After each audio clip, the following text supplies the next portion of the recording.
Hello and welcome back to Building on a Budget Models. Today we'll be unboxing this. It's the MGB 1968 in 1/24 scale by Aoshima. Now when we look at the box here, you can see illustration on the front. It says, you know, the normal kind of stuff, the licensing, the not to scale, not contain glue or paints. On the side we've got some information in Japanese and English, an actual picture of the model, some specifications. On the other side, same sort of information, and on this side too, cautions, recommended colours, that sort of stuff. Okay. From its debut at the 1962 London Motor Show until October 1980, an estimated 520,000 MGB was sold, making it a worldwide long-selling vehicle. In its 18 years of production, the basic body structure, chassis and engine did not go through major changes, but constant improvements were applied. Therefore, the production year and month of the MGB can be identified by checking details of exterior, interior and engine room. This kit replicates the MGB from the late 1960s specification. The elegantly designed grille and bumper are chrome finished, with the iconic wire mesh wheels, window masking, seal and photo etch parts included. You are able to build a realistic model of the MGB. Now this kit has also been reissued, once with the rubber grille, which was introduced for safety measures in the American market, and also with these kind of slightly more solid wheels. And there has also more recently been a rally car reissue of it, which I think Aoshima are re-releasing this year.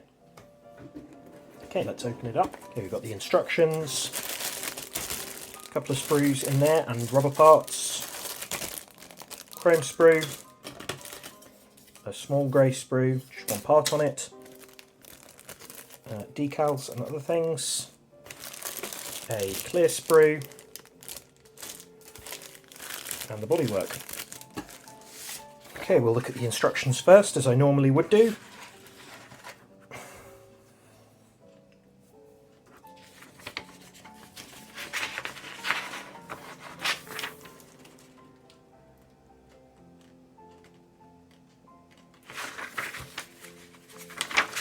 Not too many steps for this model.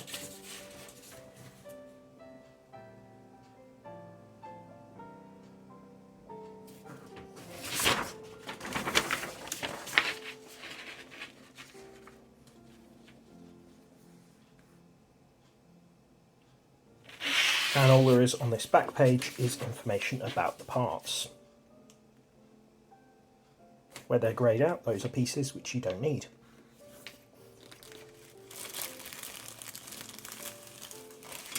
Okay, so this sprue here, which seems to have parts of the exhaust, parts of the suspension, I think that's the fuel tank, steering wheel, nice moulding on that, you can see through the bars, yeah, and parts of the brakes as well, and some of the number plates.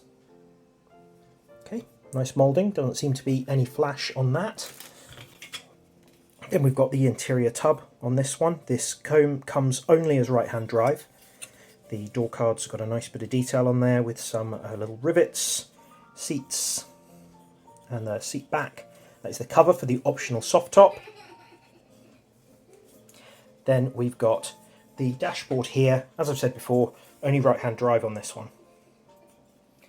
Then in here we have got the tyres.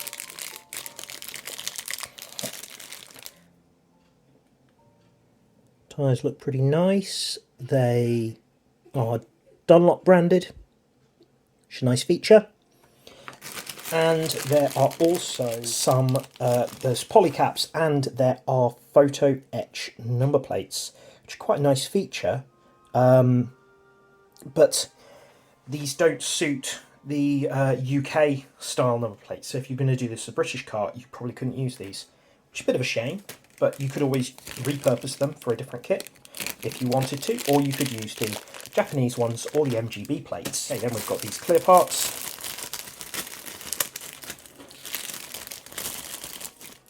The window really sort of hanging off the edge there, but this is in one piece, which means you don't have to worry about that fiddly gluing. Then you've got the roof, which has kind of a texture on here, which will help simulate the leather. And then we've got lots of different sort of lights and indicators. I believe that some of these aren't used. I think some of them might be for the rubber trim one. Okay, then we got this. So as you can see, this is a curbside kit, but it does have engine detail from the underside. It's a straight 4 engine. I think there's spaces here to fit things like the fuel tank on. And yeah, that's pretty good considering this doesn't have an engine. Got the chrome sprue here. Now this presents an interesting comparison because I did the New Tool Rebel E-Type, a very similarly aged car, and you'll remember we saw how the wire wheels on that were solid, whereas these, as you can see, are transparent. Now you probably would want to add a bit of black wash in there just to pick out some of the edges, but those are really impressive.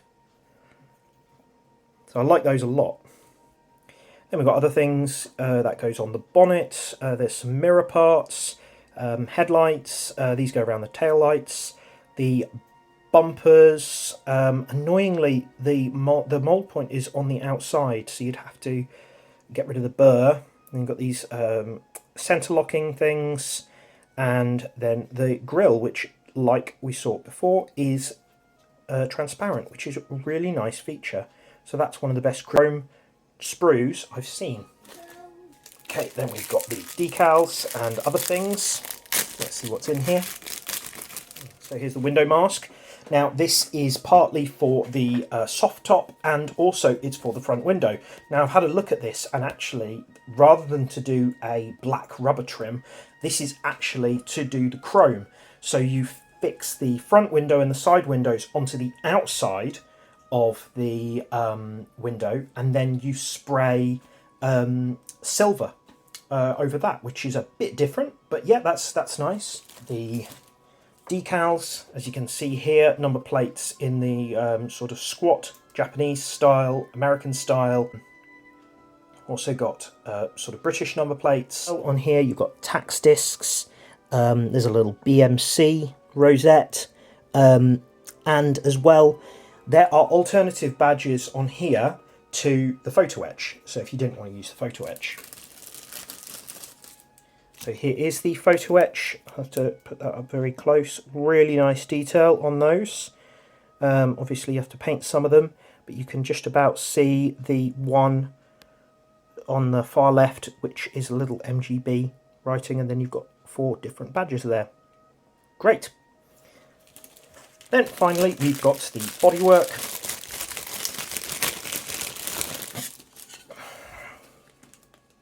Now this is interesting because this is the first car that I ever made. I made an Airfix version of it, which you may have seen if you watched my 1000 subscribers video, the Q&A. So you see you've got the moulded detail there for the raised badge. You could use the decal instead of the photo etch one. Space for the bumpers. Now this is the same body which is used for the rubber bumper version, so either the chrome or the rubber bumpers would fit onto here. But yeah, that's nice. It's not particularly, there's not really much in the way of features on this, but also I'm quite happy to say that I'm struggling to spot mould lines. I'm looking very closely. There are a couple of squares back here, but I think those might actually be for lights. But yeah, that's pretty nice. Nice work. Well done, Aoshima. So there we have it, the MGB 1968 in 1/24 by Aoshima. That's a pretty nice looking kit. I look forward to building this soon. Thanks a lot for watching. Please do like, share and subscribe, and I'll see you soon.